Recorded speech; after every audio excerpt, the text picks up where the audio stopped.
Magandang araw mga bayang karerista. Nandito na naman po si Rematista na magbibigay sa inyo ng karera tips and analysis. Ngayong araw ng Sabado, November 9, 2024. Meron tayong 7 karera ngayong araw na to. At meron nga pala akong pag-giveaway na 100 Gcash at 5 ang pwedeng manalo pag na-hit na natin ang 1,000 subscribers. Paalala ko lang po, para lamang po ito sa mga subscribers ko, at kung hindi ka pa nakasubscribe, ay mag-subscribe ka na at i-hit mo na rin ang notification bell para updated ka lagi sa mga bagong ilalabas kong video. Kaya mag-subscribe na kayo, baka sakaling manalo ka sa ating pag-giveaway. So balik tayo sa karera tips and analysis at simulan na natin. Race 1, simula ng winner take all event. Isang 2-year-old maiden race. Ang pampremera ko rito itong couple entering 2 at 2A na si El Jaleo at Flaming June. Ito parehas di banderang kabayo at parehas magaling. Sasakyan ni Elvin Abre at Dodong Villegas. Tumakbo to ng sabay sa Novato race noong October 26 at si El Jaleo ang nanalo sa Novato race nila na yun. Meron tong 115.2 sa 1200 at nasigunda naman si Flaming June sa kanya. Meron naman tong 115.4. Tingin ko parehas mainam na kabayo to at couple entry kaya lamang to rito sa tingin ko. Second choice ko na rin itong numero 5 Inspiring Journey. Sasakyan ni Jeff Sarate.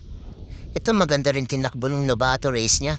Meron tong 114.4 sa 1200 noong August 31 pa. Siya ang may pinakamagandang preba sa 1200 dito. At dahil na maiden race to, mahirap mag-solo kaya isasama ko tong numero 5. So first choice ko, couple entering 2 at 2A, El Jaleo at Flaming June. Second choice, numero 5, Inspiring Journey.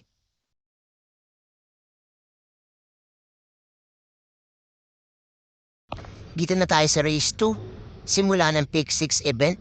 Isang class 5, 11 to 15 split. Ang pampremera ko rito itong numero 3 na si 7 of Diamonds. Nasasakyan ni Kelvin Abobo. Ito sanay na rin sa malalakas na laban. Last win ito meron tong 114.6 sa 1200 noong September 20 pa. Isang dirimating kabayo at gamay nga to ng regular jockey niyang si Kelvin Abobo. Baka madehado pa to rito. Second choice ka naman itong numero 8 Advocacy.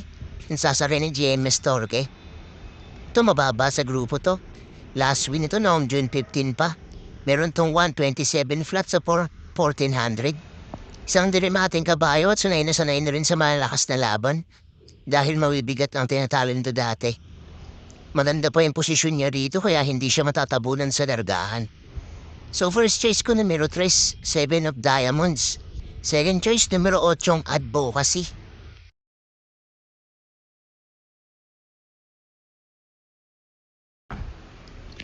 Dito na tayo sa race 3. Simula ng pick 5 event. Isang class 4, 16 to 21. Ang pampremera ko rito itong numero 11 Go Aidan Go. Nasasakyan ni Jay Biguera. Ang ganda nga ng tinakbo nitong nakaraan. Nanalo to nitong October 27 lang.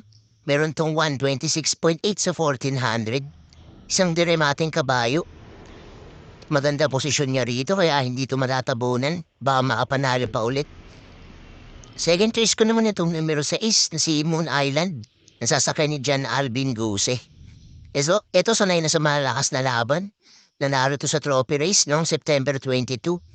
Meron tong 127 flat sa 1400. At mabibigat niya ang kinal niya dun sa trophy race na yun. Isang dirimating kabayo at gamay na rin to ng jockey niyang si John Alvin Guse. So first choice ko numero 11 Go Aidan Go. Second choice numero 6 Moon Island.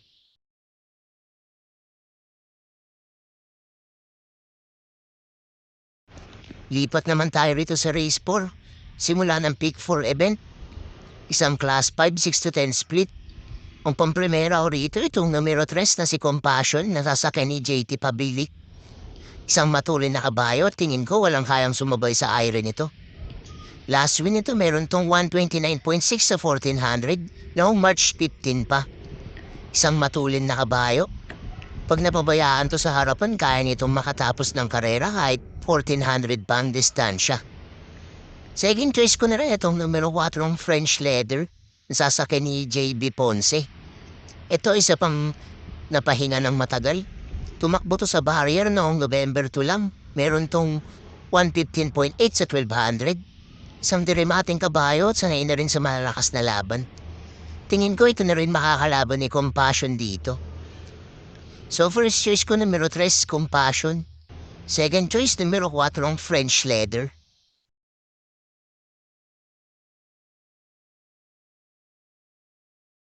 Dito na tayo sa race 5. Huling extra double para sa araw ng Sabado.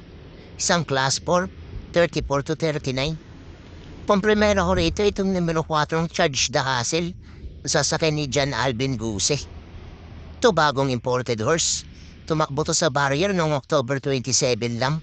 Meron tong 142.4 sa milya. Isang debanderang kabayo at matibay din sa harapan. Baka maka first race first win tong kabayo na to rito. Second choice ko itong couple entering 3 at 3A na si Bill Jordan at Open Billing. Nasasakyan ni Dodong Villegas at Elvin Abrea. Dito maglalagay ako ng protection ko. Itong si Bill Jordan meron tong 126.6 sa 1400 noong October 20 lang.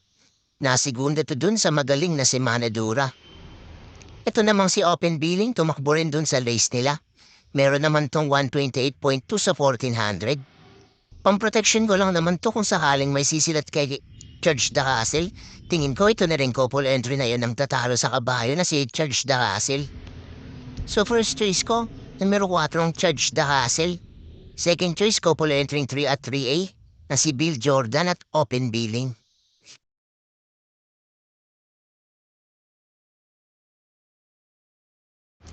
Lipat naman tayo rito sa race 6. Huling daily double para sa araw ng Sabado. Isang class 4, 28 to 33. Ang pampremera ko rito itong numero 3 na si Spolarium na sasakyan ni Pati Dilema. Ito tingin ko hinahanda na to sa upcoming stakes race.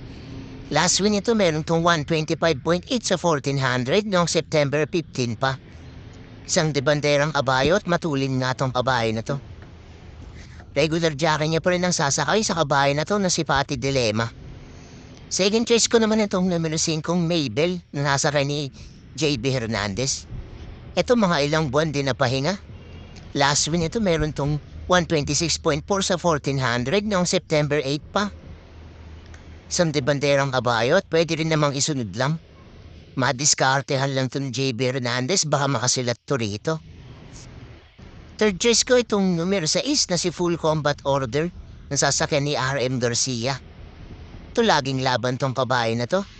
Kakapanalo lang nito last run niya.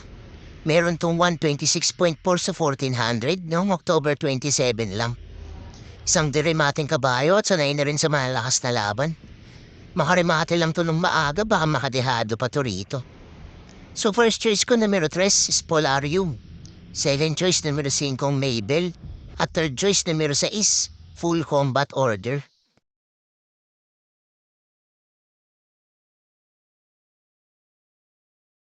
Dito na tayo sa race 7. Huling race para sa araw ng Sabado at para atingan ng winner take all. Isang class 5 Blazers. Ang pampremera ko rito, dehado agad.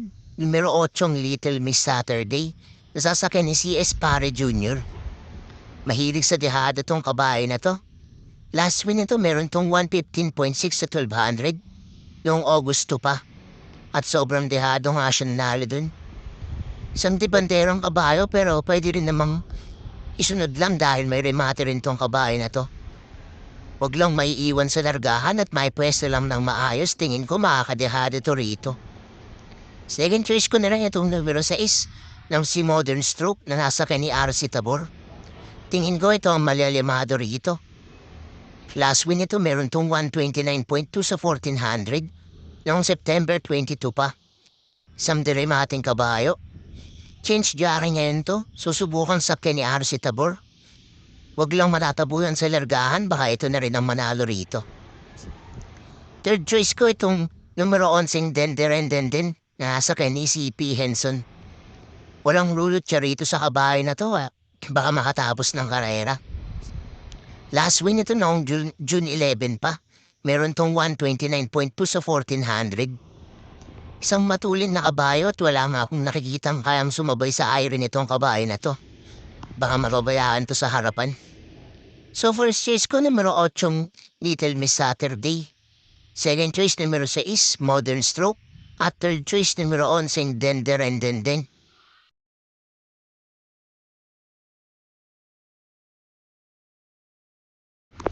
So doon nagtatapos ang ating karera tips and analysis para sa araw ng Sabado. Maraming salamat sa mga nanood at sana'y magsitama tayong lahat. God bless sa inyo mga bayang karerista. Don't forget to like, comment, and subscribe for more karera tips.